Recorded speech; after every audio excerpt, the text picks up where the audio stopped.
Pleasant good afternoon to one and all. Good afternoon, good evening, good night to wherever you are. Welcome to the Wednesday's episode of Speaking Out, exposing corruption and incompetence. Welcome one and all. Share the life. Share the life. I have to always remind you to share the life. I have to also tell you that you should go to YouTube and subscribe to the channel by the same name, Speaking Out. You see it in the background there. Go to Facebook and follow the page. Many persons have been doing that, but some of you have still not done that. So I want to encourage you to do that. And you know, when you do that, you make the program more popular, the algorithms kick in, and more people get to hear the truth about what is going on. So yeah, share the life, and let us know that we're here today, Wednesday, the 29th day of November 2023, to bring you some news, to keep you updated. And you know, again, I say, we have so many things to discuss this morning. I'm sure time is going to be an issue. But don't be dismayed. We are going to make sure that we can give you what we can give today, and we are going to find the time to make sure that the other subjects are properly and wholly and fully discussed. So welcome, one and all. This is the day that the Lord has made. Let's rejoice and be glad in it. Let's rejoice. We're just away, just what? Less than a month away from Christmas. Less than a month away from Christmas. Imagine that, 29th. Today's the 29th of November 2023. And in a month's time, we're talking about looking forward more closely to 2024. So yes, we are once again with you. And as is to be expected, once the program was scheduled, the YouTubers were here by the scores. They're waiting for the classroom to open. And once you went live a few seconds ago, the Facebookers poured in.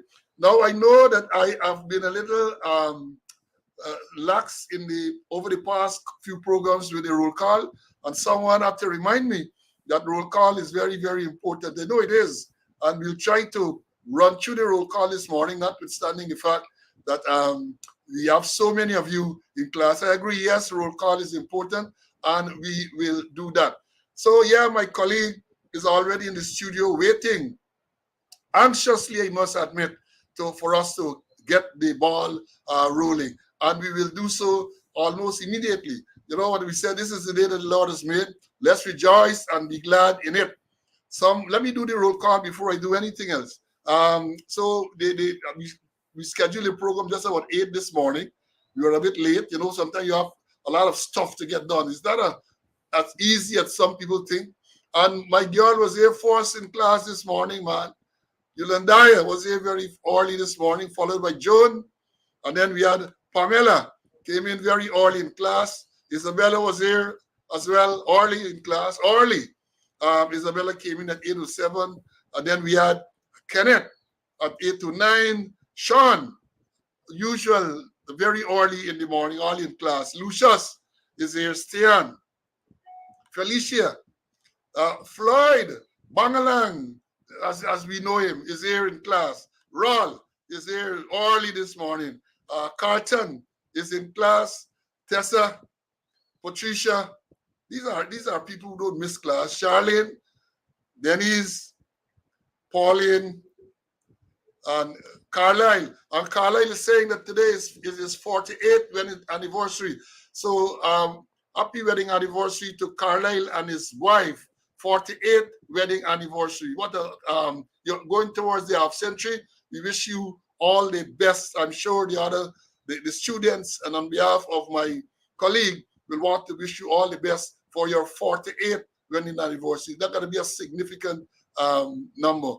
Then we have Orion, Melissa, Vibord. Vibord is always in class. He don't miss anything. Then we have the next Vibord. Coincidentally, the two Vibords came in almost at the same time, 1 minute apart. Then we had Wayne, Evelyn, Aileen, regular. Pito from Queens is in class.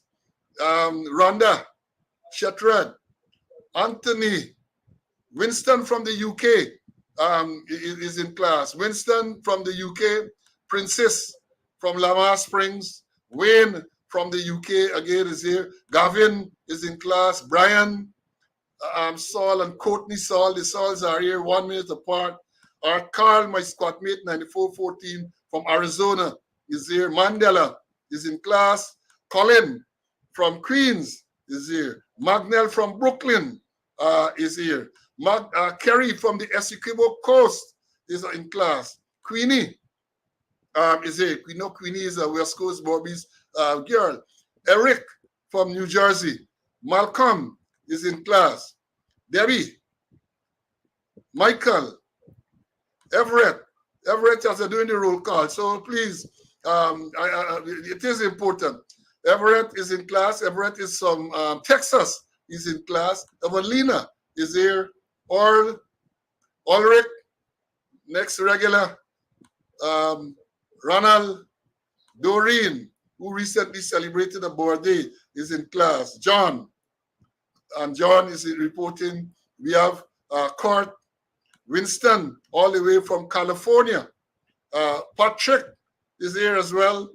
Jacko is from Georgia, is here. Anthony, Gordon, and Gordon is from Canada, is here with us. 6659 is here. The original black man is here. Arfana is in class. I can't remember seeing Arfana, at least not making a comment before.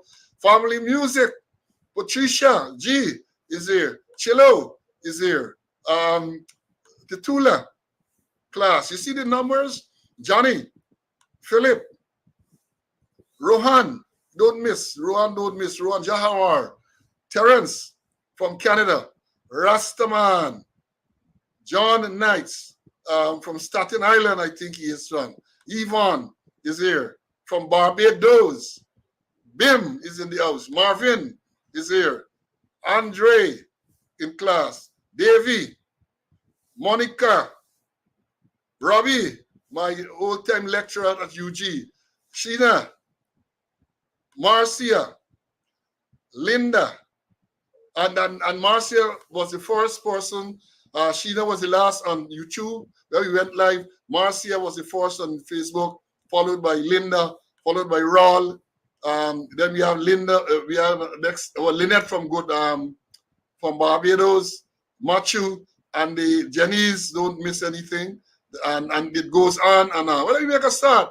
Let me make a start. As we say, this is the day that the Lord has made. Let's rejoice and be glad in it. Some persons are not that fortunate to be in the land of the living. Well, we don't have any. I don't have any debt to announce, but I want to announce some board days. I want to announce board days. You know, this morning, as I was scrolling through a short while ago, social media, I saw a Gordon Motley post, and I want to extend board day greetings to Lillian Elliott of Mashabo, Region 2. And Lillian is celebrating our 114th board day today, 114. Lillian must be the oldest woman in Guyana. She's celebrating today our 114th board day. So I want to wish Lillian, I don't know Lillian, but I saw the post, and I believe that is a significant achievement, so that we should all on this platform join and celebrate and wish Lillian all the best on our board day. And we have two recent ones, related board day greetings to Woman Assistant Commissioner Vesta. Vesta celebrated our board day recently. I think it was yesterday. Retired woman assistant commissioner. She's also a former member of the Police Service Commission when I was the chairperson there. So all the best to you, Vesta. And then lastly, in terms of the belated board day greetings, Stephen Mansell, retired senior superintendent of police, he celebrated his birthday yesterday. I want to wish all those persons a fantastic birthday greetings. Happy birthday. Yes, Dudley, she might perhaps be the oldest woman. Dudley is saying, Dudley, my friend from Jamaica, is saying that Lillian Elliott, who is celebrating the 114th birthday, perhaps she's the oldest woman in this hemisphere, not only in Guyana, but in the hemisphere. Let me bring in CC, and then we will continue. CC, good morning, my brother. How are you? Good morning to you. I'm fine by God's grace. I'm happy to be in the land of the living. Belated birthday greetings also to Vesta and Stephen and I want to wish them well. Sorry, I missed them until this morning. Then I get a call, but that's about it. And let's move on with the job. Yeah, I saw someone is saying in the comment here that there's some death our Sergeant Richards. I didn't get that information. So once we get it, we're gonna make sure that it is announced as we normally do. Now let me go straight on, and we like to keep you updated. Today, the 29th, I have at 4 o'clock this afternoon, there is a full court is supposed to deliver, I think, a ruling on the appeal filed by Assistant Commissioner Calvin Brutus. He sued me for defamation of character. The judge dismissed the matter sometime earlier this year. He appealed, and my information from my attorneys is that the full court is supposed to, at 4 o'clock this afternoon, and done a ruling. But as I say repeatedly, I'm not bothered. I'm not worried about either way. And we did indicate to you too that Friday, the 1st of December, the conspiracy to commit the conspiracy to commit fraud trial continues. Georgetown Magistrate Court 3. So that is how these things will go for the rest of the week. And for the cricketers, oh, what a game yesterday. What a game. I know Ulrich, Jacko, Aileen, CC, they would have all followed India. That is the third T20 between Australia and India. India batted first and piled up, 223, 2 for 3. Gaikwad 123 off 57 balls, 13 fours and 7 sixes with a strike rate of 215 plus.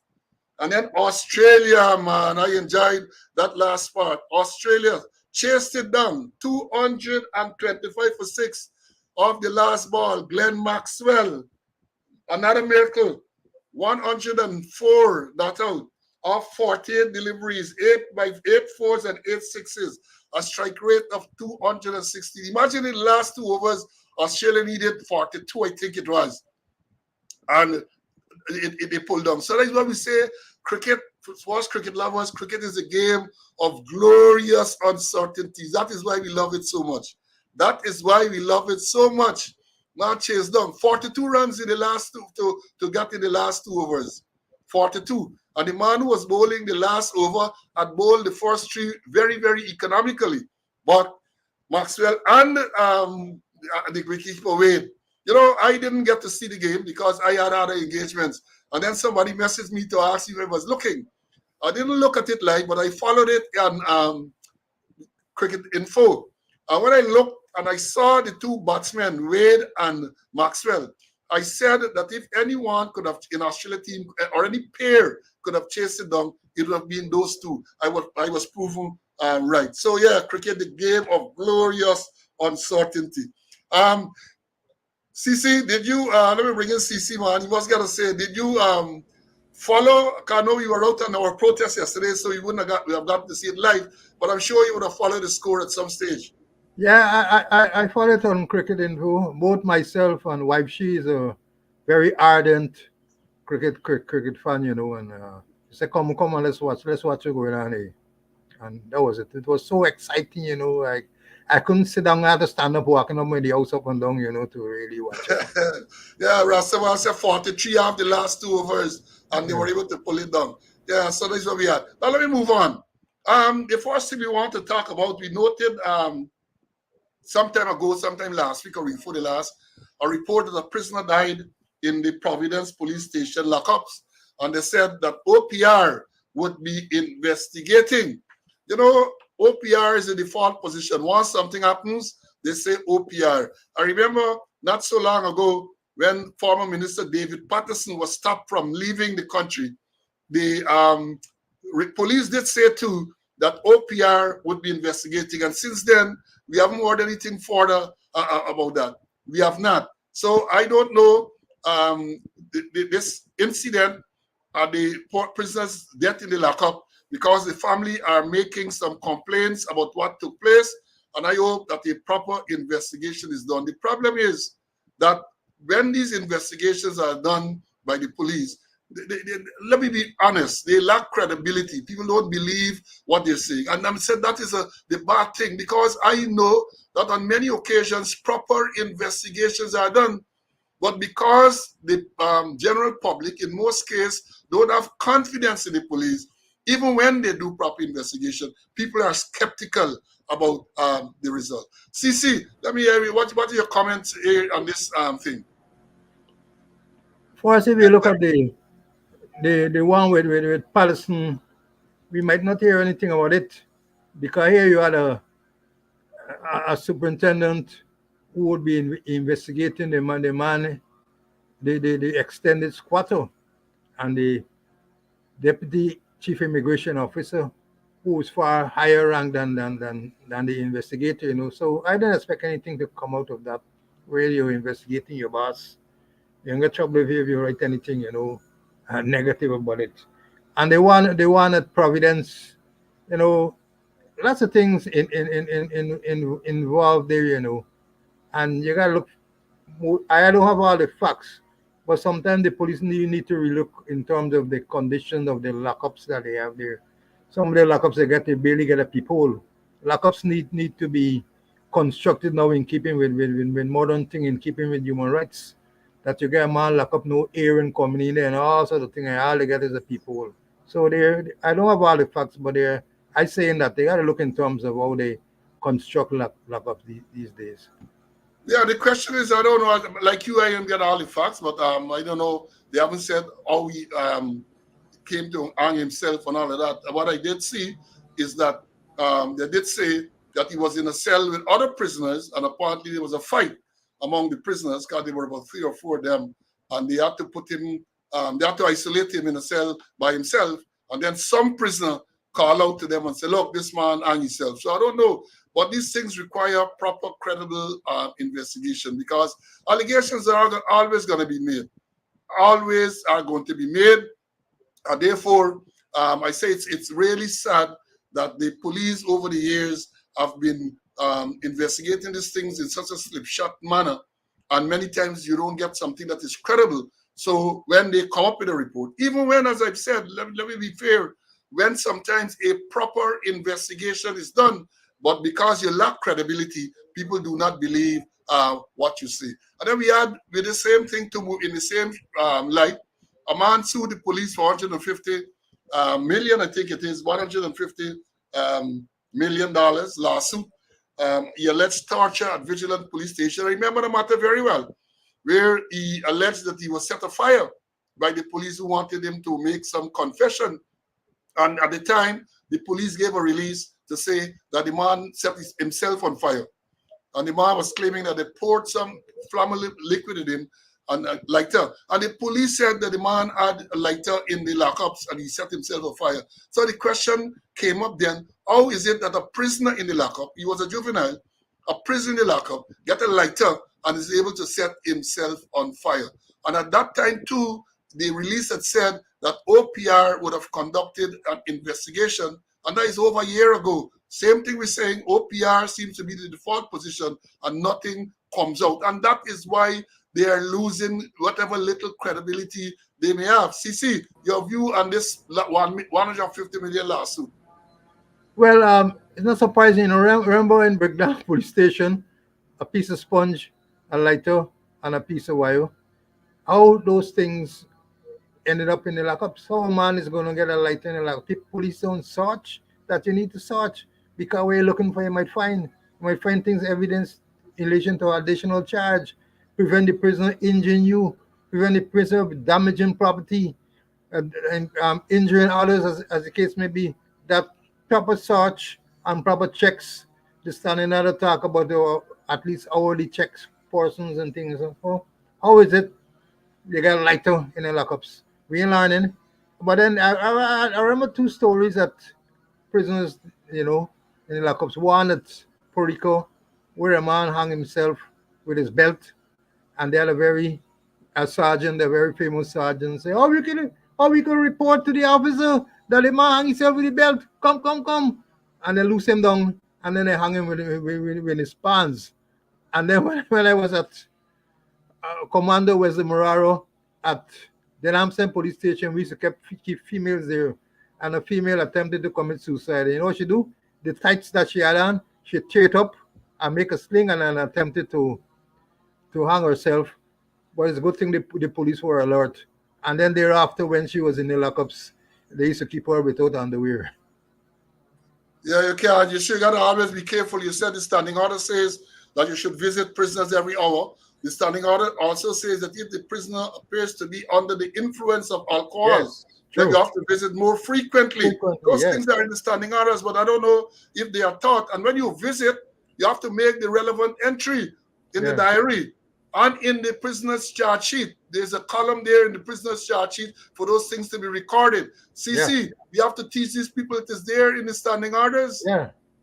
You have to visit and you have to make the records that the visit was done and how the prisoner appeared at the particular time. That's Right? true.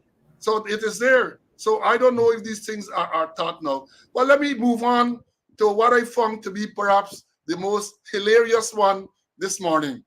I picked up the newspaper this morning and I saw a headline which says in Kaicho News, it says, man shoots off schoolgirl thumb while playing with gun. The article reads a short story, so I gotta read it. I got a Christmas laugh this morning when I read this. A 20-year-old delivery man found himself in hot water on Monday after he shot off a schoolgirl's thumb while playing with an illegal gun. The article goes on to say, police said that investigators learned of the incident around 14:40 hours on Monday while the girl, 14, was receiving treatment at the Kitty Health Center. Ranks were sent to the location and they questioned the child on what led to her injury in the presence of her guardian. She told police that she was at a female friend's home in Norton Street, Working Ross, Georgetown, when the accidental shooting took place. She alleged that a female friend's boyfriend was playing with a gun when it suddenly went off. The next thing she recalled was a burning sensation to her left thumb, which was bleeding. The article goes on to say she claimed that the man went to his backyard and hid the firearm among some concrete blocks before taking her to the Kitty Health Center. The delivery man was present at the health center when the police arrived. He was promptly arrested following the girl's allegation. Here's the sweet part.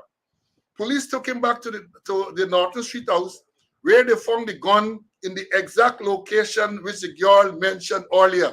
The sweeter part now. Police described the weapon as a .32 pistol with a serial number filed off.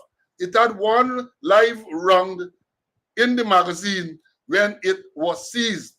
Well, let me show you. I gotta show you this for you to believe. This is the revolver. This is how I give it away. But this is a pistol, according to the police. This is the .32 pistol with serial number filed off that had one round in the magazine when it was seized. They say this is it. What in there that they put? This is a police release. A police release. They describe this as a .32 pistol with one round in the magazine. My Lord. And we're telling you about the corporate communication unit with these civilians. And this is what, so I don't know if the police who write to the state bank and describe this as a .32 pistol. This is no pistol. And anybody, and the thing, yes, Carlton, they say, and this is what they're saying, it's today, Kaicho News. So if you all don't believe me, go and read today's Kaicho News. And the headline is, man shoots off schoolgirl thumb while playing with gun. That is the headline. And this is the .32 pistol with one round in the magazine. Oh my Lord. As a farmer, I was a firearm instructor. So, but I can't imagine, and therefore I know something about gun.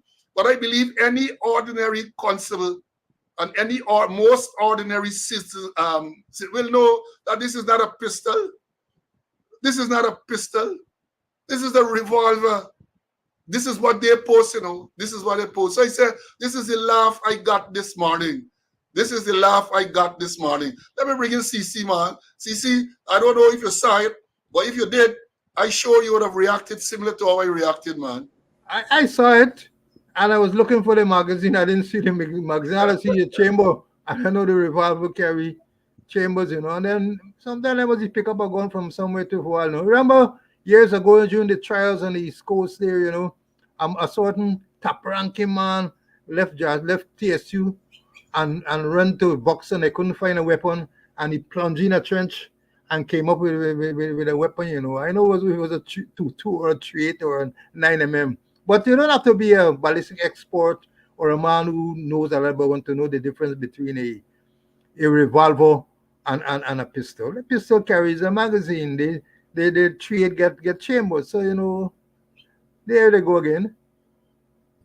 Yeah, but the thing is, you know, people might believe that these things are that we're picking on these people. We're not picking. These things are important because when you make a release like that and describe that gun that we just showed you as a .32 pistol with a rung in the magazine, people laugh at you, and whatever you say, people do not believe. It stretches credulity when you say this thing.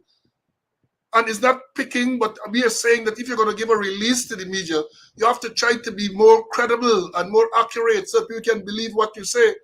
But when you, from the police corporate communication unit, issues a release to say that that is a pistol recovered with one rung in a magazine, and then you put out a revolver and a magazine, then a pistol, that is not a pistol. So, you know, and then anything you say thereafter, people tend not to believe. So that is the issue. It's one of competence, it's one of incompetence more precisely, and it's one of credibility. When you're issuing statements, you have to make sure that you know what you're talking about. If you're there and you don't know about gun, find out. You have a lot of people around the system who will know what it is to advise you. And I get a strong suspicion that these releases are made by this unit that is controlled by civilians without any reference to the senior people in the force, because the extended squatter must know that that is not a pistol. He must know. He was a TSU for a number of years, and I'm sure that he knows. So even though he don't know the square mileage of Guyana, he got to know that that is not a revolver, that is not a pistol, that is a revolver. So even though he didn't want to drop off, they don't say the serial number file off, so he can drop the zeros that he can tell don't have any value. They must know. So it calls for a system that allows for checks before these releases are made to the public, because it is embarrassing, I'm sure. Many members of the force, I'm sure, are embarrassed by these releases. Many have communicated to me how embarrassed they are. Now, having said so, they're going to run to see who they start to slow, because I understand they get big thing when they're listening to people's phone and all of that and trying to find out who they start to slow and can we. A lot of these things are there. I like to say, nobody got to talk to slow. You giving the release. You are giving the release. And therefore, you're doing all manner of things. They're listening and they don't. Not so long ago, GHK Lal wrote a letter or article, I can't remember which. He said the people outside the household, they park up in tinted vehicles, they're spying on it. GHK Lal, after the thing is some time ago, he made that allegation. So they're listening to Paul to see who talking to Paul Slow and who talking to Conway. I understand some of the ranks are afraid, even though the people have been telling them that the program is very educational and encourage them to listen. They're frightened. God has said people threaten them. If you listen, and you find out that you're listening, action is going to be taken against you. What action? They're going to transfer them to some far location, perhaps where there is no internet. So that is what it is. That is what it is. And yes, CC, anything else on this craziness, this new type pistol that the police inventing? For us, they knew the serial number. You know, the serial number is 0. They're familiar with 0. So what is 0? Not to get value. Not to get value. All right, let me move on. Let me move on to the next subject. We have so many to talk about. Let me go straight. Let me make this point. Because you know, a few weeks ago, I think it was last week, we spoke about this new charge of motor manslaughter, and we did a short clip on it, and it has been viewed thousands and thousands of times, and people have been making comments. And I felt it important enough to make certain points again. So for the benefit of the police, for the benefit, so you have to take out your notebook. If you don't have your notebook now, you could always go back to YouTube later and listen to what I am saying. And let me read again, let me read the law. Where it is? Hold on, I got it someplace here. I got so many things around. I want to read the particular amendment. I had it just now. One minute. Let me get 1 minute. 1 minute. Let me tell you what it says, without even going to it directly. The amendment to the Motor Vehicle Act creates this offense of motor manslaughter, and basically it says if anyone is found, if you kill somebody while driving a motor vehicle, and it is found that at the time you were under the influence of drinks or drugs, or they said drinks or drug, which is alcohol or thing, you get charged for motor manslaughter. We made the point then that it is very critical that when there's an accident, that test is properly done. You know, somebody come on for the thing and say, but we should talk about the accident with Gary Best and all. That is precisely what we're talking about. Because we're saying, even not addressing the specific case, but we're saying that if you're going to charge somebody for driving under the influence of alcohol, then you have to make sure that the system, the test, the breathalyzer test is properly done. I made reference to a standing order that I did, which is there. I don't know if they've pulled it up, to deal with how you administer the breathalyzer test. And I want to make this point here now, and this is what I want you to make note, that if you're going to charge a person with motor manslaughter, you cannot rely on the breathalyzer test where a man blows into this breathalyzer instrument alone. That's not going to work. You have to get blood test. Because remember, when you blow, you're talking about alcohol alone, but the law provides for alcohol and drugs. I don't know that the breathalyzer test reads the amount of drugs in a person's system. So you have to have the protocols established that once a person is involved in a fatal accident, breathalyze him, and well, not even when you breathalyze, you have to also get a blood test. And when you breathalyze, hear this. When you breathalyze, you have to, if the person is above the legal limit, you have to make sure that you have proper records. When you go into the court, the police have to be taught how to give the evidence. You have to give the evidence in respect to the particular machine, breathalyzer machine, being calibrated. It can't be a generalized thing. It has to be the particular machine by serial number, that this thing was calibrated so that you're trying to convince the court that it is accurate and the measurement it provided at that time is accurate. You have to get to the stage where you have to, who calibrates it? The police can't go in the witness box and say that the thing was calibrated because the police did not calibrate it. The person who did the calibration, person or persons from the agencies, the agency that does it, because the police don't do it. You have to carry to some agency. They are the ones who will have to give the evidence in court. First of all, I suspect they have to be deemed by the court as being qualified to give the evidence. You might need to have a certificate to tender to say that this particular breathalyzer machine by serial number was calibrated when to convince the court that this machine is working properly. And I said before, I'm saying again, I don't think there's been a case where a person is charged with DUI, driving under the influence, and they pleaded not guilty, that the police have been able to successfully prosecute.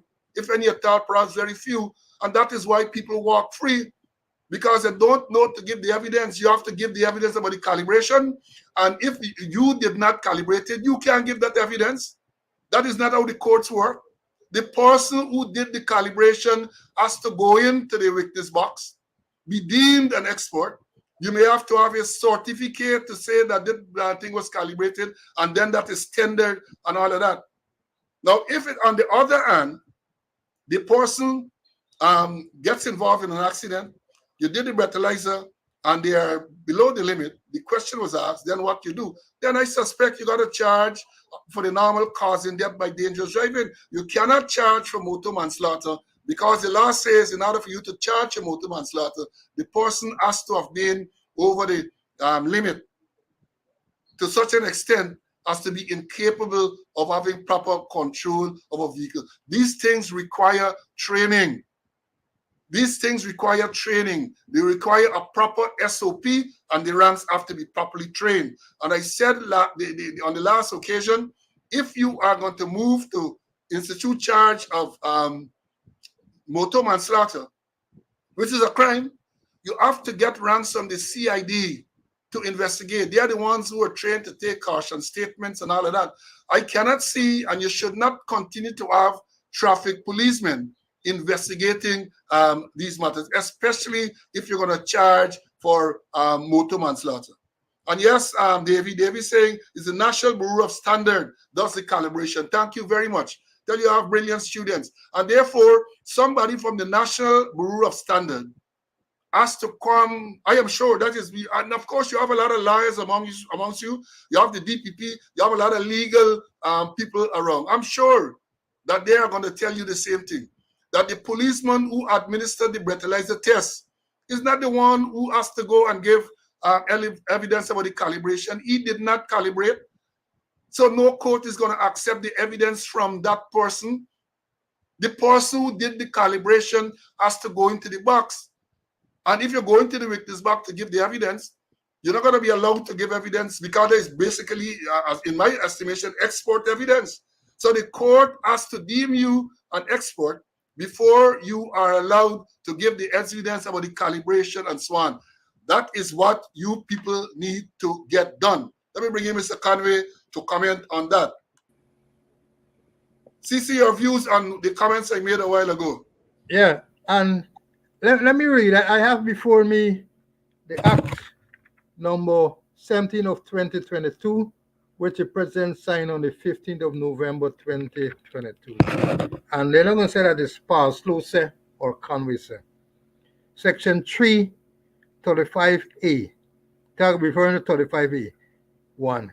Any person who causes the death of another person by driving of motor vehicle on a road or other public place while under the influence of drink or drug to such an extent as to be incapable of having proper control of the vehicle shall be guilty of motor manslaughter and shall be liable to, on conviction, on indictment, to a term of imprisonment of not less than 10 years. Some points to note is that on a road or public place, on a road or public place, and as you rightly mentioned, under the influence of drink or drug. And there are certain evidence that you have to give, certain ingredients which are important to this thing. And even the person who administers it has got to state that he was approved by the minister and it was published in the official gazette. And normally you mention the official gazette number 26 or whatever of 2001 or 2000, whatever it is, 22. And you quote the official gazette, and the magistrate or judge will take judicial notice of that. So there's a whole lot of things that you got to go and prove. And as you already mentioned, I can't recall hearing a man pleads not guilty for driving under the influence, and they went into a trial and he was convicted. I haven't heard and I've been following the cases. So the thing calls for a lot of, as you mentioned, Paul, a lot of export evidence and a lot of evidence where you have to comply with the law. And even the equipment that you're using, as you mentioned, it got to be approved by the minister too. I remember 4 years ago when we started this thing, and especially with the gun, the Ghana National Bureau of Standard didn't have the equipment to calibrate anything, and we sent a limited amount to Trinidad. And they came back. But understand now they have the expertise and they have the equipment to things. So the thing is that we need to ensure that we have all the necessary evidence, the export and other evidence, if we want a successful case. Otherwise, it would go down the drain. Somebody mentioned about Gary Bestwell, and we knew what happened there, that they couldn't give the evidence. The evidence was not there so person's going to walk free. Yeah, I have one of my colleague here asking on the program, is the machine kept in an air-conditioned office and restricted to the operators only? But all of these are issues that they have to understand, because when you go before the court, the lawyers are going to ask you all these questions. How is the machine kept? What type of training the person has? All of that. All of that. So you have to cover your bases. You have to cover your bases. And you're going to do so by making sure, first of all, you put together a proper standing operation procedure and make sure that the ranks are trained. And the point is made, I made it before, that the law provides for a breath test or a breath analysis. That is the amendment to the Motor Vehicle Act that we refer to. Since 2008, I think it was. I was in the force at the time. And the law says that any rank in uniform or anyone who identifies himself should be able to administer this breath test. The breath test. And I'm telling you, must go and check the difference in breath test. And they say you have to have reasonable cause to conduct the test. You have to have reasonable cause. That's what the law says. So it is my view that just stopping a man as a blow without satisfying that you have reasonable cause, you are treading in murky waters. You have to be able to give the evidence of the reasonable cause. And all of this is in the standing, the SOP that I wrote. What is reasonable cause? How do you prove reasonable cause? It is there. It is there. How you keep reasonable cause. And so therefore, and I said the breath test is what is generally administered on the road. Tell them how blow. You get reasonable cause, and you tell him to blow into the machine reads above the limit. All right. And as I say here, how do you then secure the reading from the machine? What happens? Is it a printout? How do you secure? What records are made at the station? All of these things are contained in this SOP that I wrote. That is the breath test, which is administered by any policeman in uniform. Now, there's also, the law also provides for a breath analysis, a breath or blood analysis, which is done at specific locations. And for the analysis to be conducted, the persons doing that have to be identified and have to be gazetted. That's how they gazette for licensing and certifying officers. Persons to administer the breath analysis have to be gazetted. And I don't know if they have the breath analysis machine. I don't know. But I'm saying again that if you are going to charge for motor manslaughter on the basis of the breath test alone, you are in serious trouble in terms of acquiring a conviction. So don't come, the Attorney General, the start enough, and he writing a lot of things, I suspect. Well, he should have, not I suspect, but he should have been into the forefront of this to tell them. The DPP should be in the forefront to tell the police what type of evidence. Because I have said before that in a court of law is not what you know or what you think you know or what you suspect you know. The court of law deals with evidence, is what type of evidence you can produce to prove the case. And if you can't produce the evidence to prove the case, the person is going to walk free. And then you're going to jump up, like the people say, that is political, and that's other crap. They blame the magistrate, they blame the liar, they blame everybody. You got to blame the policemen and the hierarchy that did not ensure that the people are properly trained. That if you don't have, they talk about every time you see a release made about fatal accidents, the number of fatal accidents, they're going to tell you two things are the main factors: speeding and persons driving under the influence of alcohol. They don't normally say drugs, alcohol. Yeah, so if that is the case, you have to, especially driving under the influence of alcohol, you have to make sure that you get equipment. You have to make sure you have equipment to determine, because you can't just look at a man and say driving is over the limit. He has to be tested. He has to be tested. And what is the legal limit? They should know what is the legal limit. And again, teaching, it is a presumption of law that if you have this amount of alcohol in your system that you're incapable of having proper control of the vehicle, presumption of law. And I learned many, many years ago when I did prosecution training and other training that you cannot rebut the presumption of law. If the law says that if you are over the limit, if you have, whatever, I think it's 35 micrograms in 100 milliliter of blood, something like that, you are deemed, you're presumed to be drunk. You can't go and say, well, I could drink more than that and nothing can happen. And normally they say perhaps there's the equivalent of 2 beers. You can't tell them in the court that I could drink a dozen beer and I good. No, the law presumes that you are incapable of having proper control of the vehicle once you have that reading, once you're over the limit. And these are the things that I say that must be taught. I see they're doing all type of training, or they're attempting to do in terms of traffic, something with the Ministry of Works and all of that. Good. But you have to focus on the areas that you have identified as being problematical. And you have said speeding and driving under the influence are perhaps the two major factors resulting in fatal accidents. So you have to deal with that. And I'm saying this to emphasize, because the policewoman who was killed, and I saw she was buried yesterday, and I don't know what is the evidence, because the man is charged with motor manslaughter, what evidence you're going to produce to convict this man for motor manslaughter. Because if you did not do a breath test or an analysis or a blood test at the time, you right away you started off on the wrong foot. Right away, some lawyer, you don't have to get any brilliant lawyer. Any lawyer can make mincemeat of the ranking court. So I hope that they're taking this, and the machine that was used, you make sure that you have the calibration records from the ministry, from the Bureau of Standard and all of that. Because it will be a real travesty if this man who knocked down this policewoman while she was on duty, killing her, walks free in a few months' time. Real travesty, despite all the noise that we make now.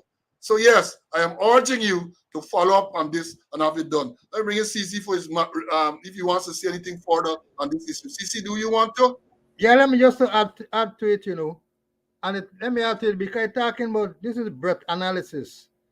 Section 39C2 of the Motor Vehicle and Road Traffic Chapter 5102. Here it says, the breath analysis referred to in subsection 1 shall be carried out by a constable authorized in that behalf by the minister. A, at or near the police station where the requirement is made, if facilities for the specimen to be taken are available, and it is practicable to conduct the analysis there, or at a police station, as the constable may direct, for the purpose of breath, for the purpose of breath analysis.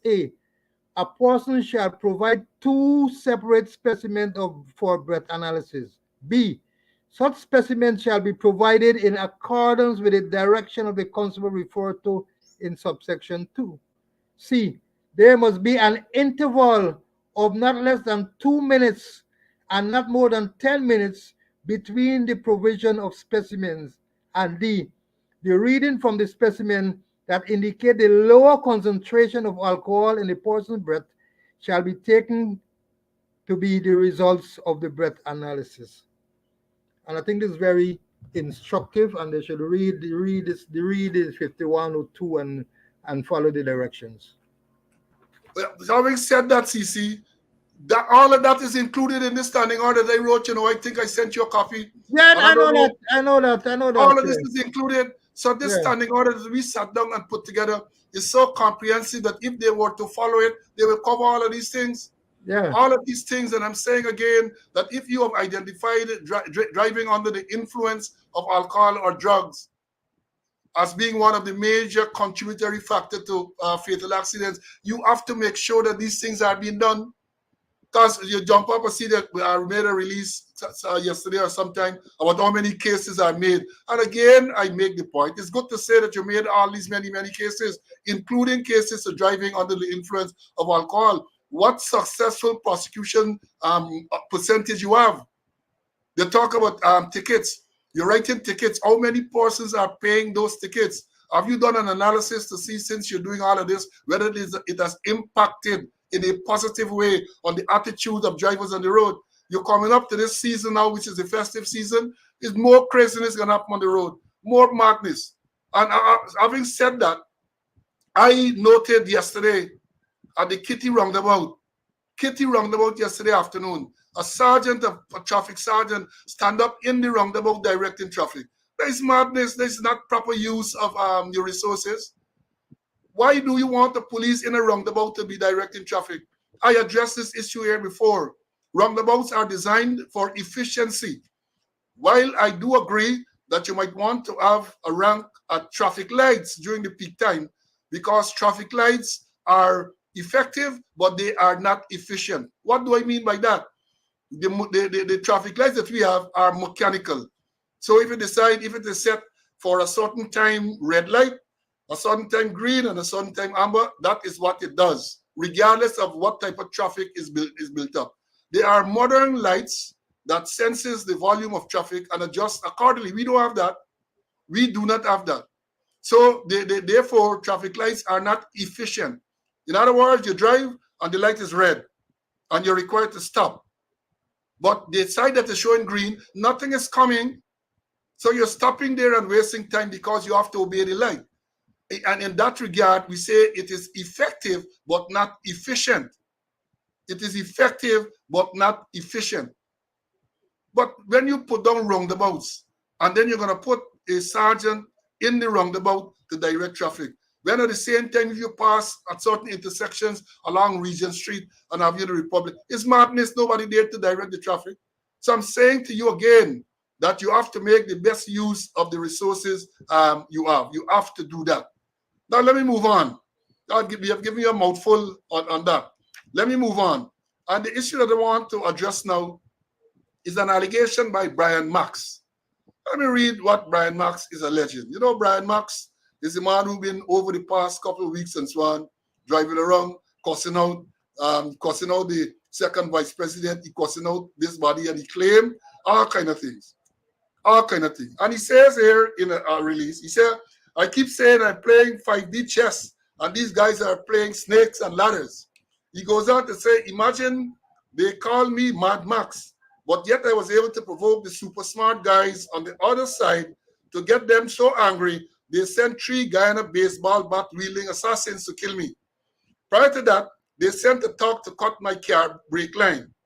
They then sent a guy to throw something in my yard, which I preempted. The Guyana baseball crew did their best with over 300 lashes to my face, head, and arms and legs.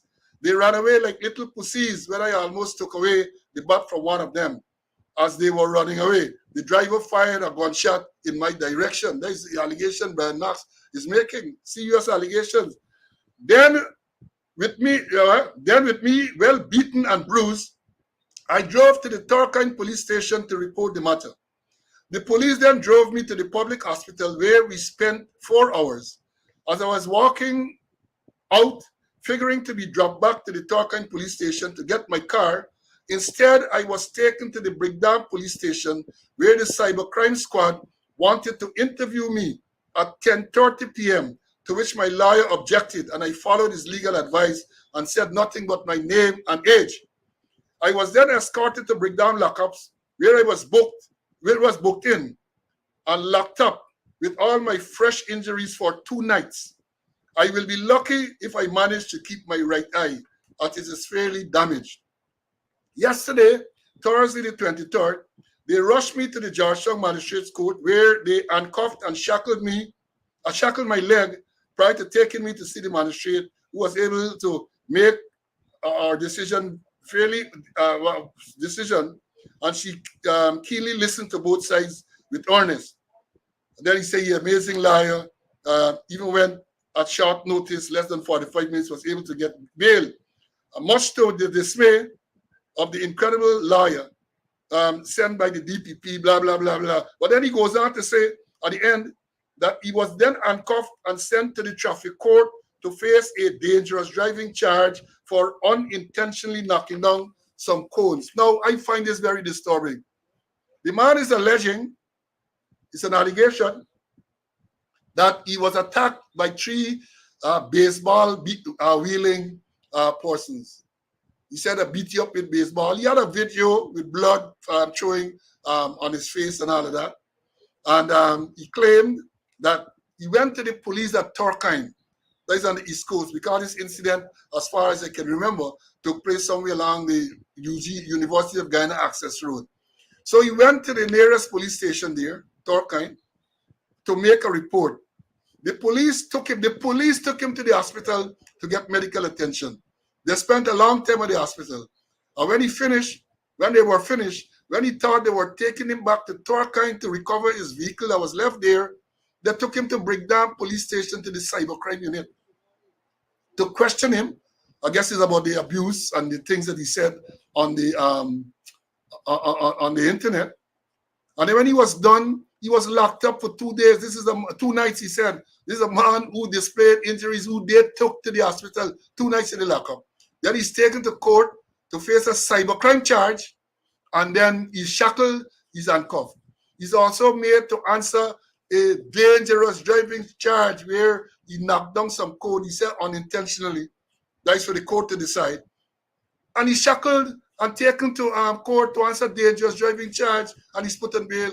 CC, you come in and tell me, how do you explain the police action in this matter? Tell me, how do you explain? I have my views, but let me hear you first. Well, the police, they are true to form, true to form. I think they view it as political. Remember what he said about the second vice president and other utterances. Where is it? A man is injured. The police themselves took him to the hospital.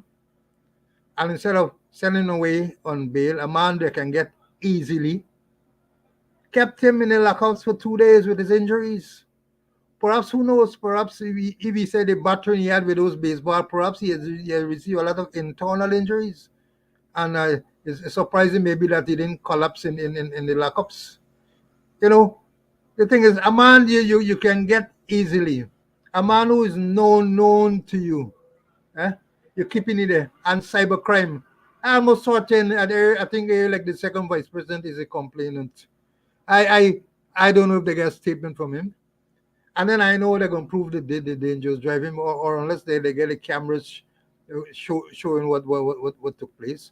But then a whole lot of evidence got to be given there. The whole thing is a mockery of the situation. Simple thing, he got injury, you took him to the hospital. Perhaps he get medical certificate. You brought him back, and then you're going to keep him for 2 days. And then you're going to shackle him, foot cuff, handcuffs. And maybe he didn't wear it like when they put on the handcuffs on Dr. Ashley Singh, who said he wore it like a badge of honor. To me, that whole thing sounds political. It doesn't sound like the police work they're doing. It sounds like political work the police were doing. Perhaps somebody must have called them and said, hey, put them on in the lockups, give cybercrime, give dangerous driving crime, and that's it. But make sure he get a 48 hours. I'm surprised he didn't get 72. Well, let me say this. You touched on some very important point. The cybercrime charge against Mark. Who is the complainant? Not the complainant, the virtual complainant. Let me get this right. In other words, who is the person who complained to the police that the statements made by Max using a computer device or whatever they say caused them emotional disturbances or what? Who is the person to make the complaint? I understand that it might be the second vice president, Barra Jagdeo. Now, if Barra Jagdeo is the one who made that complaint, is there a record in any one of the police books that such a complaint was made, an occurrence in the book that such a complaint was made? I bet you if you go, you can't find that. And even before an arrest, if a complaint is made, did you get a statement from the vice president? And that is the only thing that would have permitted you to arrest this man if you wanted to arrest him. You have to get a complaint that is recorded, and you have to make sure that you get a statement from the virtual complainant. And let me explain here for the people, again, the police. You have the virtual complainant, and then you have the complainant. What is the difference? The virtual complainant is the person who would have made the complaint that Brian Max did so, which caused them emotional distress and so on. The virtual complainant, in this case, we understand to be the second vice president. Now, the complainant, if it is and the fact that you get a complainant, it means it's a summary charge. The complainant is a police who will sign the complaint without oath. He is the complainant. So the virtual complainant is the person who would have made the report, from whom you're required to get a statement. And then when the matter goes before the court, when the complaint without oath is signed, then the police who signed the complaint without oath is a complainant. If it were an indictable matter, meaning a matter to be tried by judge and jury, you get a virtual complainant in similar fashion, but then the police don't sign a complaint without oath. They swear to the information. You go and you swear to the information. And that is why you would have read several times that the charge, if it's an indictable charge, that the person was not required to plead because the charge is indictable.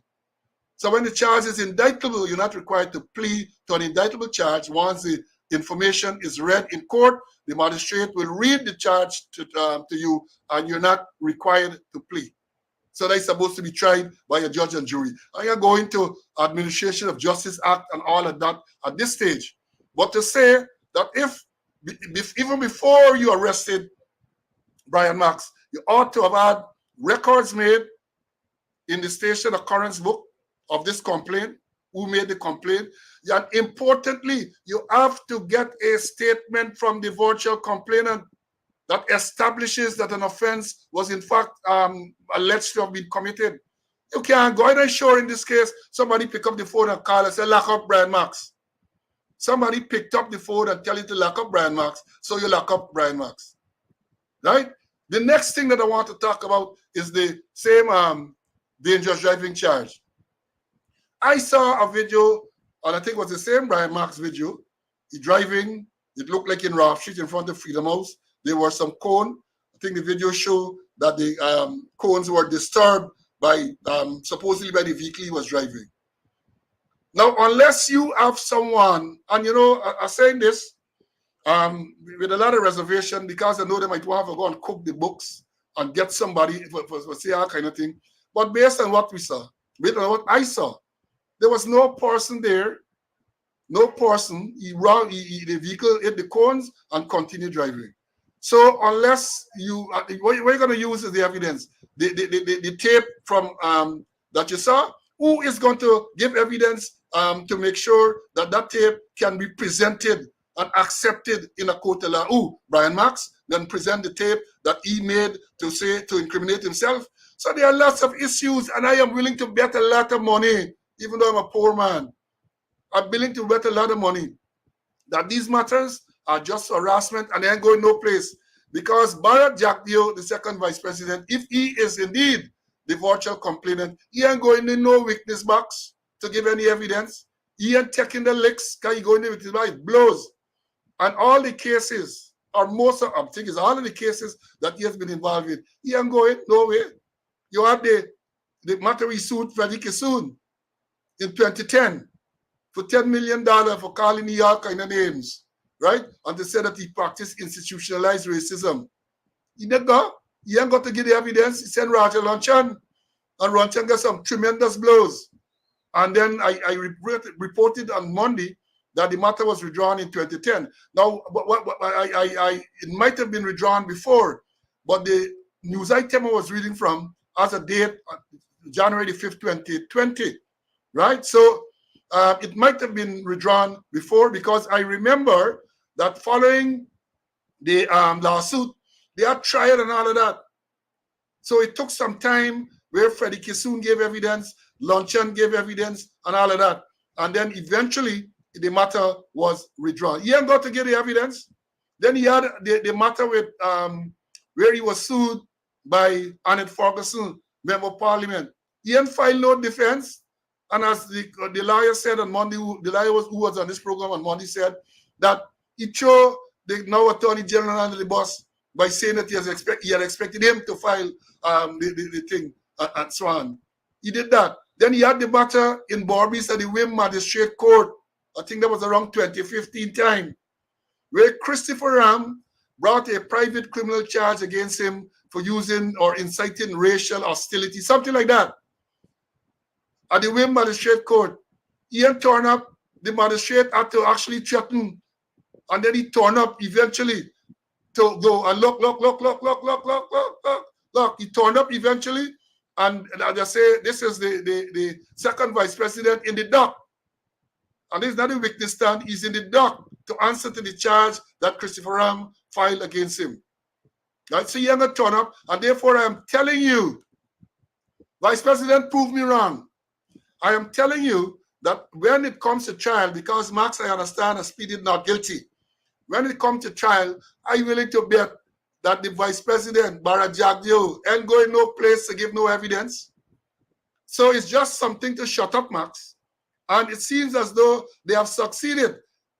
It seems because he also filed a $5 million lawsuit against Mac and sought an injunction preventing him from making certain statements. Right? So the idea is to shut you up.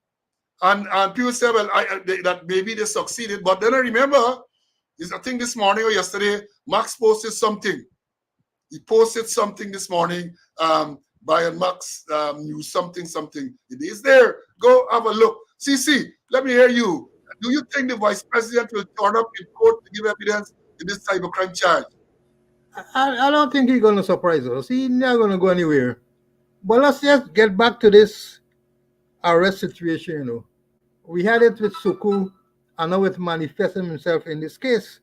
Because here, Section 16.1 of the Police Act talking about your powers to arrest without warrant. And Paul, you mentioned about virtual complainant. And here it is saying, it shall be lawful for any member of the force to arrest without warrant. And they are supposed to say, deal with C. C2. Any person whom any other person charges with having committed an offense punishable on summary conviction, if such other person is willing to accompany the member of the force affecting the arrest to the police station and to enter into a recognizance to prosecute such charge. They were talking that the person must be willing to accompany the member of the station and to enter into a recognizance to prosecute such charge. So here again, this one, I know who made the arrest, but apparently he doesn't know his powers of arrest. I'm certain he didn't get no statement from the second vice president.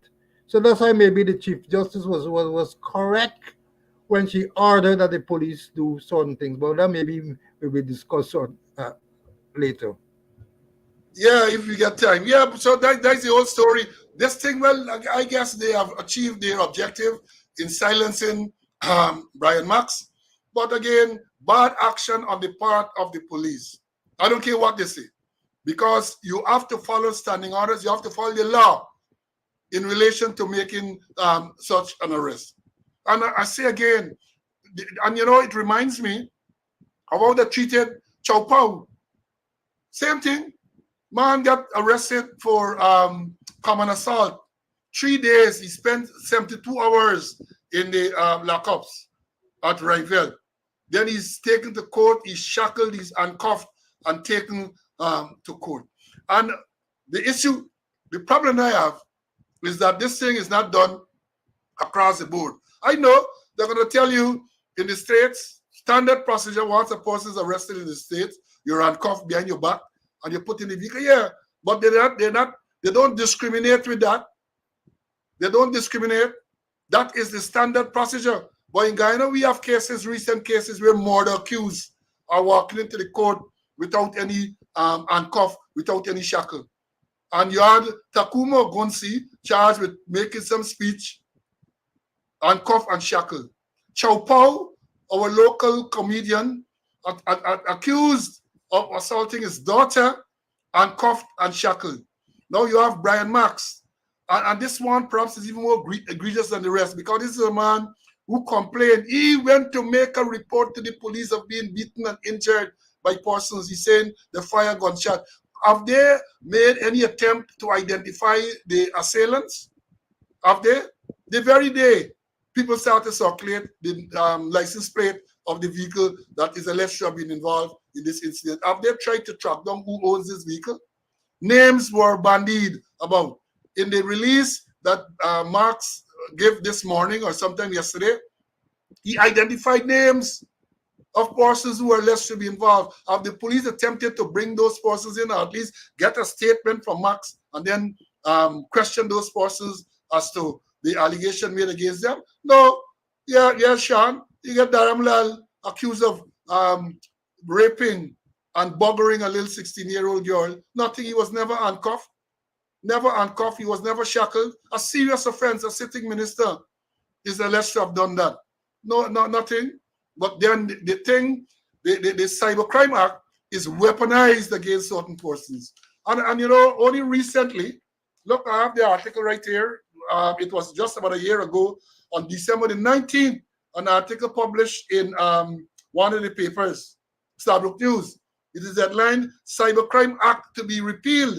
They quoted the Attorney General, Anil Nandlal, SC, MP, are saying that the Cybercrime Act to be repealed. That since then, he said, having strongly objected to the current controversial Cybercrime Act when it was in opposition, government says that plans are in the works to have it repealed and will be replaced by a modern act formed out of recommendations of the United Nations Convention on Countering the Use of Information and Communication Technology for Criminal Purposes. It's a long read, but that is what it says. And yet still, 1 year after, not only has it not been repealed, but they're still weaponizing it against certain people. And I said before, and I repeat now for emphasis, if you're so convinced that the act is so bad that it should be repealed, then you should make sure that no one is charged under this act. That no one is charged under this act. If Brian Max calling people false name or what we calling them, they have other laws, like provoking, breach of the peace, and all of those things you can use. But they have weaponized the Cybercrime Act. I know they blame the coalition government because this act was passed under the coalition government, even though a lot of people objected to it, including the current government when they were in opposition. They objected to it. Nevertheless, the coalition passed it. I can't recall a single case when the coalition was in government that the Cybercrime Act was used against anyone. Not a single one I can recall. And by now, you can see that I have good memory. Can't recall a single one. But they weaponized the Cybercrime Act. They weaponized the Guyana Police Force. So even when the sergeant from the CID, Boscom, made the allegation of corruption at the major crime unit, made an allegation, serious allegation, to say that $30 million paid by a particular businessman to have this murder of paper shards tampered with go away. Instead of investigating the matter properly, the man ended up in front of the court being charged with cybercrime offense. That is the same case where the man in charge, a deputy superintendent in charge of the Office of Professional Responsibility, said on oath, he was under oath in court when he made the statement that he cautioned the defendant, Boscom. He cautioned Boscom over the telephone. That is what you have. He cautioned him over the telephone. And we said then that if you're cautioning over the telephone, then you have to arrest him over the telephone as well. Because following a caution, you expect the person to be arrested. And then when he was asked in the witness box, what was the response of the person when you're cautioning? He said he can't remember. A deputy superintendent of police in charge of the Office of Professional Responsibility. And I can say this. I know the officer. And I am very disappointed that he would make such a statement. He went down several pegs in my estimation because I know that he's better than that. I know that he is better than that. But these people feel pressured to go there and to say all kind of things, destroy their credibility. So the act is being weaponized. You have a sitting member of parliament, Annette Ferguson, made certain statements about the current chief of staff, Brigadier Omar Khan. And he was emotionally disturbed to the point where they charged Ferguson. So I continue to say, if the chief of staff is being emotionally disturbed by, let me agree that it's a false statement for the argument's sake. Let's agree it's a false statement. If he is emotionally disturbed by a statement like that, now that we have this situation with Venezuela, I don't know what happened. He must be running out the toilet paper. He must be running out the toilet paper. I saw something recently that he have some meeting with people in Brazil or something like that. See, let me close off with this. Well, let me just close off this cybercrime thing, man. Let me hear your closing story with this cybercrime matter. You mentioned, that when the present government was in opposition, they objected to the Cybercrime Act being passed, and also they said they're going to repeal it. And you mentioned a certain name, and I know you well, and you mentioned Anil Nanlal, SC MP, and you paused after the SC. I don't know if you were looking for a vowel to put in there before the MP, but then water under the bridge, Paul. There was a pause, but my throat was dry, so I had to wet my throat before I think. I don't know, perhaps a vowel is missing, I'm not sure.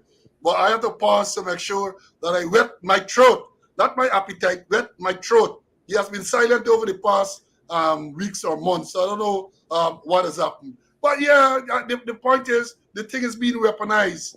It is being weaponized. There's absolutely no doubt about that. Some people make statement. Next thing you know, they're going to they also charge me for somebody considered emotionally disturbed, and they're going to charge me for cybercrime. But bring it on, man. Bring it on, right? If you can't take the truth, that is on you, not me. If you cannot take the truth. Now, let me say this. Time again, well, oh Lord, I want 20 minutes already. Let me say this one before we go into this. We got to talk about two other important things. We said the Venezuelan issue has to be mentioned. But before we go to the Venezuelan issue, I want to say I learned, I think it was last week, and I'm referring here to the confusion at the Central Immigration and Passport Office. I thought that I remember the president making a statement a few weeks ago when he said that within 1 week, the backlog and all of these things would have been resolved.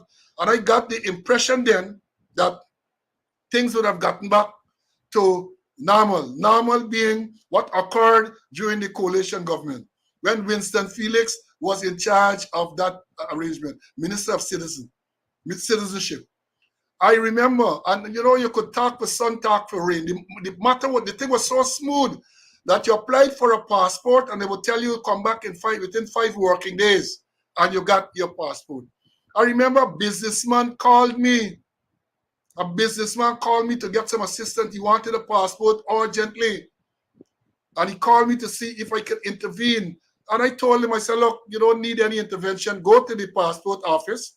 They have an expedited process where you pay, I think at the time it was 20,000 US dollars. Sorry, I said US, 20,000 Ghana dollars extra. And you got the passport within hours. And the man called me back to tell me how he was so pleasantly surprised by the arrangement. That is how smooth it was. I remember taking a family member there. I think it was last year. And the person traveled from overseas to come and get this passport. Because I think it was shortly after or during the COVID time. And within a few hours, we went there in the morning, like about 11 o'clock or thereabout. And they told us, when we said we're going to pay for the expedited process, so come back at 2 o'clock in the afternoon. We killed some time in town, we went back, the passport was ready. Now I understand are there, big pile up, big backlog, notwithstanding the assurance given to the president, by the president to the nation not so long ago, that this matter is going to be resolved within a few weeks. CC, what is your take on that? And this thing breeds corruption, This thing breeds corruption. TC, what is your take, my friend? Well, I was there this morning, and I was shocked in terms of the crowd of people there. I made my own investigation. First, I must say the hallmark of the staff there is courtesy. They're very courteous. But among the people now flocking the passport office, I don't know where is it the real issue. Perhaps maybe the Venezuelan issue. They want to get a passport so they could beat out of Guyana. But the large amount of the place was jam-packed to capacity. But I understand that within a week now, you will get your passport if you applied. I don't know what in terms of the backlog, but there's a large amount of people they understand on a daily basis. And perhaps in terms of forward thinking, maybe the government got to look in terms of maybe enlarging that passport office, making it bigger, and perhaps having more more more more more boots there to deal with the large amount of people who are applying for the passports. I don't know what's really happening in the regions. Remember they had it, I think in Linden, in West Demerara, Letem, and Borbis. For that matter, I saw a friend from Borbis. He was there this morning. And I said, man, why you didn't get a passport in Borbis? He said, Borbis tell you to come to town. So I know what it's causing, but there's a large amount of persons there going for passports. And but my information is that within a week, you can get your passport as long as the process is completed. But I must, you know, congratulate those persons there. The DCIO, Mr. Telford, he's doing an excellent job there. And I'm happy maybe apparently he's getting the staff together because I didn't hear him grumbling or thinking what. Well, we had a little glitch there just now. I don't, the gremlins at work. They don't want to hear the truth. So all of a sudden we went blank for a few, almost a minute a while ago. So the last statement, I don't think people heard. No, Carl, that blackout is them interfering. They're messing with this the stream. They're messing with it. We didn't get blackout. So CC, continue. What's the last thing you pick up from me? Well, you were saying that they said that within a short time things likely to be resolved. Yeah. What I'm saying is that look, there's a large amount of persons going there on a daily basis. But the thing is that I understand it is that if you process during the day, that within a week you can uplift your passport. But there's a large amount there, and I don't know if whether the system working in the other divisions that they had set up in Linden and West Demerara, Essequibo, Borbis, and other areas. But it's a lot of confusion. But the staff there are doing quite a good job under those circumstances. Yeah, well, I've always said that the passport and the immigration office, immigration and passport office, has a very efficient staff. The people there, you can't blame them at the airport. The thing. So and I think that you're frozen there now. So let me continue to say this. They get too much. Well, let me say this. I'm talking about a worrying trend observed, violence in the schools. I'm talking about here now. We have violence in the school. It has been reported that a student at a Strasbourg school student dies after being struck in his head by another pupil. Like yesterday, this thing is reported. Last week, it was reported that a student was arrested after striking a traffic rank in his head with a piece of wood. Traffic rank intervened to quell some dispute between two students, and one of them took a piece of wood and lashed the traffic rank. Saw him there bleeding. He had to be rushed for medical attention. And we have the Minister of Education. I don't know what they're doing. I don't know, but you have a lot of violence in the school. These are only two recent incidents, but a lot of violence being in the school. Something is wrong with the system. When a school child can strike and kill another one, and last week a school child can strike a policeman in uniform, something is wrong. Something is wrong. And I hope perhaps the minister will commission, she should commission a report, because when she commissions reports and they are presented to her, nothing is being done, as in the case with the Madhya dormitory. Nothing is being done. So, but something is wrong with the amount of violence that is in the school. And perhaps it's a reflection of the larger animus that we see in the society, where the vice president every Thursday going to abuse out. Last Thursday, abuse got to use. Imagine the vice president calling a respectable person, a former minister of government, a current member of parliament, he referred to she as a lowlife. And let me say this. let me say this, because I saw today, not only today, recently a letter writer, let me pull up what the man said. A letter writer is saying, bear with me a minute.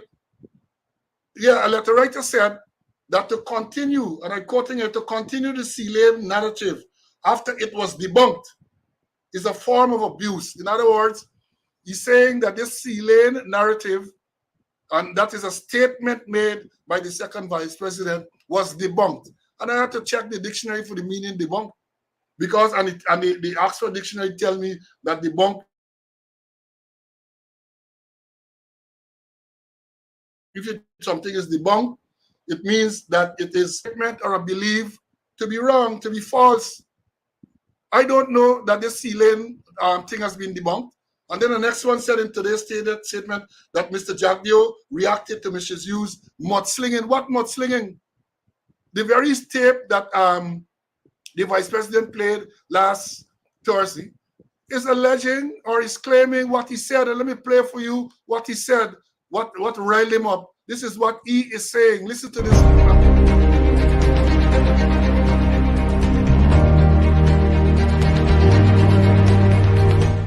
You could probably, on the maritime area, give Venezuela a channel out to the sea. So you make a slight concession in the maritime area. This same gentleman. I don't know that has been debunked. That is the statement that caused him all the thing. I don't know. That is what caused him to say this. Cathy Hughes went to the people in Linden. She was upset because he had a public meeting and 3 persons turned up. So that is her saying that I promised them again. This is the rumor mongering among people who are willing, because they hate the PPP or maybe me so much, that they're prepared to compromise even more our border. And from someone, a lowlife like Cathy Hughes. Here again, what he says. Listen to it again.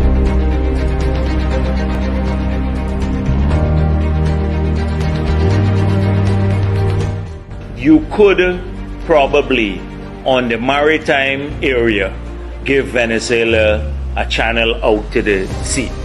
So you make a slight concession in the maritime area. This same gentleman. What? That is the same. I don't know that has been debunked. Let me bring in CC. I see you back. CC, has that statement by the vice president, second vice president, been debunked? How can you debunk it? Is Jagdo himself says so? And it's on tape. You can't debunk that? No, wait. Jagdo himself says so. How could you debunk that, man? Somebody crazy. Somebody don't know the meaning of the word debunked. I remember a police press conference some time ago, I think it was last year, which was called to debunk the statement made by Detective Sergeant Boscom. And maybe they get a different, and it proved that what the statement that he made was correct, or the statements that he made were correct. So again, you have this word debunk being thrown about, and you have it on tape. That is what the second vice president said. Nobody, unless you want to, they're going to prove that this is some artificial intelligence generated thing. I don't know that they have said that. I don't know. But for them to say that the statement has been debunked is utter foolishness. It has not been debunked. Maybe the vice president will want to come and clarify and put some context in the statement that he made, and to tell us what he meant, even though we interpreted what he meant, right? So he might want to do that. But see, time fly out, but let me just, we got to talk about this Venezuelan issue.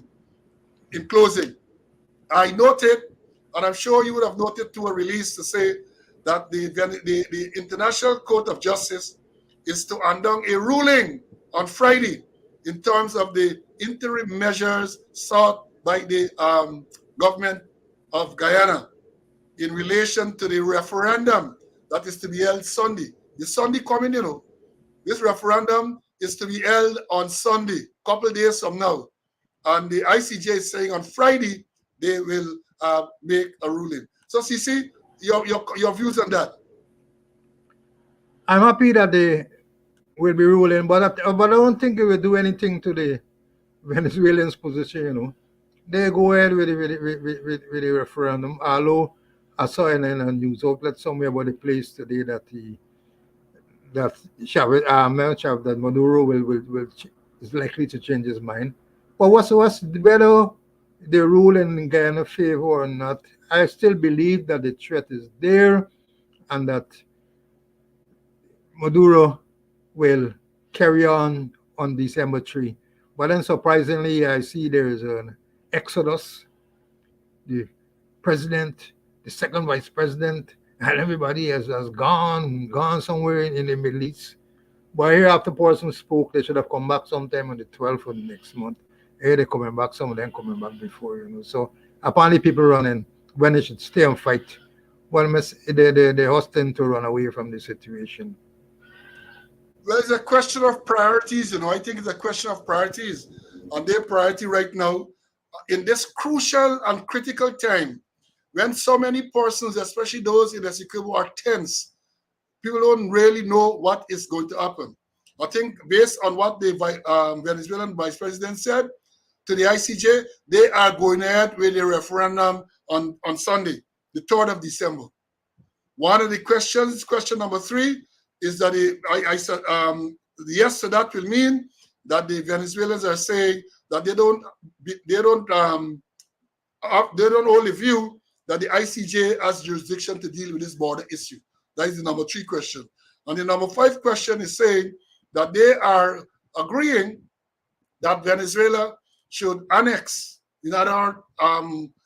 Essequibo, make Essequibo another state within Venezuela, and to issue identification card to the people in Essequibo, Venezuelan identification card.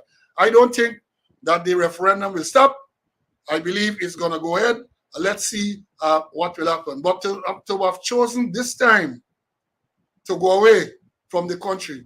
And I read the article, I read the first release to say that they're away for 12 days. 12 days. And when there was a backlash, they came, and then it was changed to say the president coming back on the 2nd, that is Saturday, the day before the referendum in Venezuela. He's coming back on the 2nd. So as I say, it's priority. The people get their priorities, we might say wrong, but they believe that is the priority, running to the to Dubai. I think it is for some climate change conference. And as you have been saying, CC, up to now the president can't address the nation on this issue. Cannot address the nation, but he can to Dubai. Your closing remarks for today, my brother. And even for the field, U.S. President Biden, he said he ain't going away. He got the priorities, that he ain't going away. But our president will run there, mention priorities.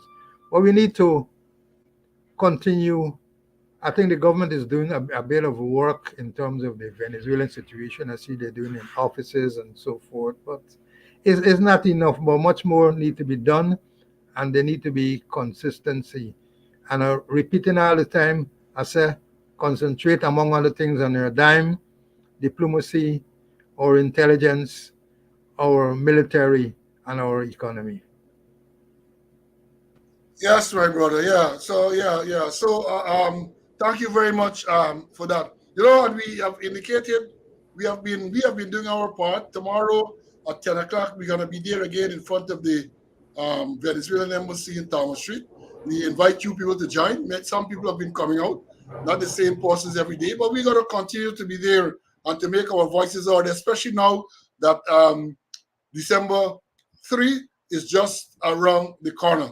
I want to take this opportunity again to wish you season's greetings, and to say and to tell you that next Monday, which is the 4th of December, we are not likely to have a program because we have a court assignment.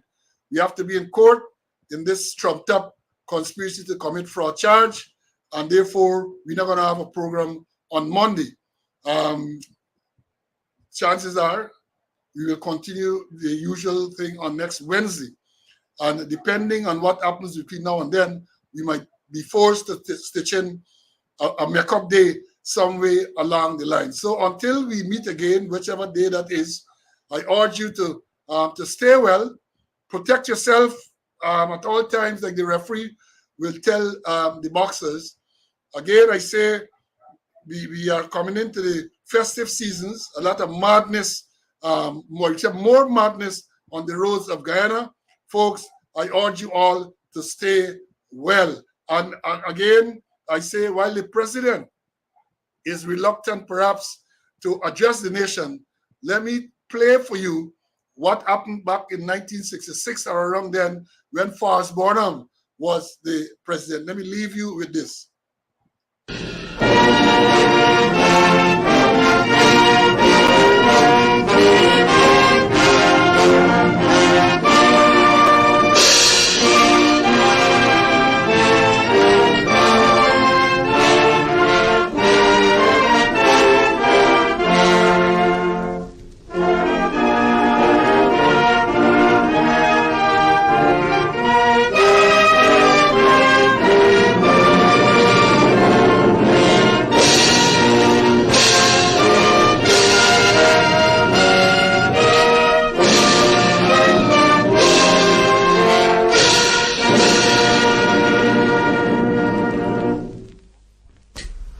At one point of Guyana's western border with Venezuela, the Renamo River flows into the Cuyuni River, and there is an island at this junction called Ankoko Island of about 2 to 3 square miles. According to the map in existence since 1904, the border runs roughly through the center of Ankoko Island from north to south, so that the western part of the island is Venezuelan and the eastern Guyanese. For some time, in fact during last month, a number of Venezuelans were crossing onto the Guyanese side and have since then been carrying out certain works on our territory. The report of this came to the notice of the government a few days ago only, and an inspection party consisting of senior officials and 2 senior police officers visited the island the day before yesterday, Wednesday the 12th of October. This party verified and confirmed the early report received through unofficial channels. In the opinion of the government, this intrusion by Venezuelans constitutes a breach of the Geneva Agreement entered into between the governments of the United Kingdom and Venezuela on the 17th of February 1966, to which agreement the government of Guyana is now a party. And today I have sent a cable to Dr. Iribarren Borges, the Foreign Minister of Venezuela, strongly protesting the intrusion of Venezuelan personnel onto Guyanese territory and asking that immediate steps be taken by the government of Venezuela to ensure the immediate withdrawal of all such personnel. I have this morning informed the leader of the opposition of the situation and held discussions with him. Meanwhile, I await a reply from the Venezuelan government. I consider it my duty to inform the nation of this latest development and to assure you that every step is being taken to retain our territorial sovereignty by peaceful means. Your government proposes to abide by the terms of the Geneva Agreement and is hopeful that the government of Venezuela will do likewise. You are asked to remain calm and to await further information. Long live Guyana.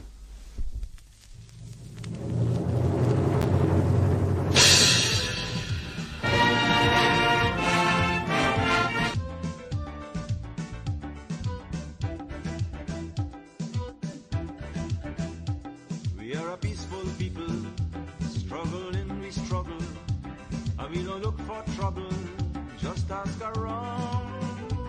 But when outside faces